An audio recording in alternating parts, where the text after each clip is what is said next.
This is Georgetown, Ontario's railway trestle. Back in 1852, when railway travel was becoming an obsession, the decision was made to link Toronto, called York at the time, and the city of Guelph.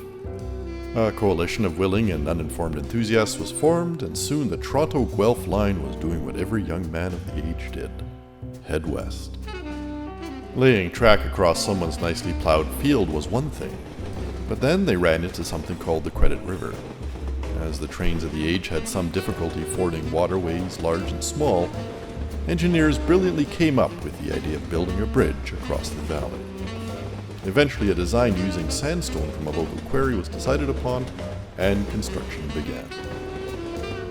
Writing for the Daily Leader of Toronto on Thursday, May 17, 1855, Mr. Fred Cumberland, Esquire, Chief Engineer of the Ontario, Simcoe and Huron Railway, had the following to say about this feat of engineering. At 27 miles from Toronto, we came across the most important structure of the line, forming the crossing of the valley of the River Credit, 2,000 feet in width between the banks. It consists of 8 spans of 96 feet each, giving a full length of the structure of 921 feet. These masses of masonry, of a description unsurpassed by anything I had previously seen in Canada, rise to a height of 115 feet above the waterline, and this, in connection with the great length, nearly 1,000 feet, results in an effect which is grand in the extreme. On inquiry, I find that the masonry, when complete, will consist of 13,000 cubic yards, and the weight of the iron girders will be 405 tons. Blah, blah, blah, blah, blah. Thanks for sharing, Fred. The first official train passed over the bridge in June of 1856, loaded to the gunwales with the usual assortment of self-important dignitaries, politicians, and officials from Toronto headed for opening ceremonies in Guelph.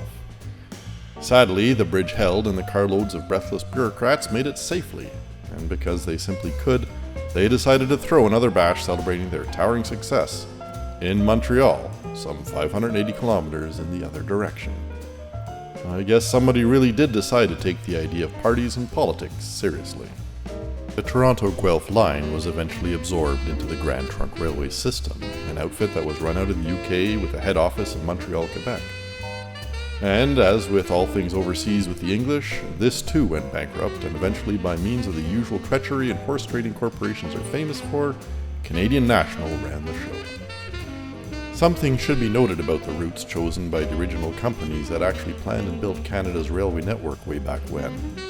As this was done a full century prior to major property and highway development, these companies had their choice of geography in selecting the most direct routes.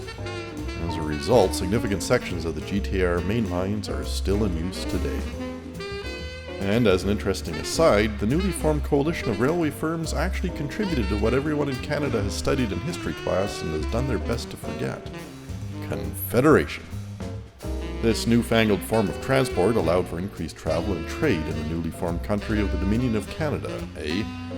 Now the provinces of Ontario, Quebec, Nova Scotia, and New Brunswick could send each other overpriced and unnecessary goods at dizzying speeds, while the rest of the continent stayed mired in the muck of prairie roads. Sadly, there is one notable feature about the trestle that may be forgotten by most: the town dump the politicians cleverly decided to put on the south side of the western embankment. I mean, it's not close to nature or anything. What could possibly go wrong? Well, it was eventually closed in the late 70s. Georgetown's tons of trash was a wonder to behold as people began to commute to Toronto on the newly inaugurated GO train service.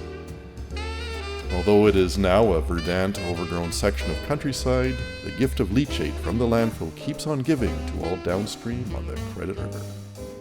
As always, thanks for watching.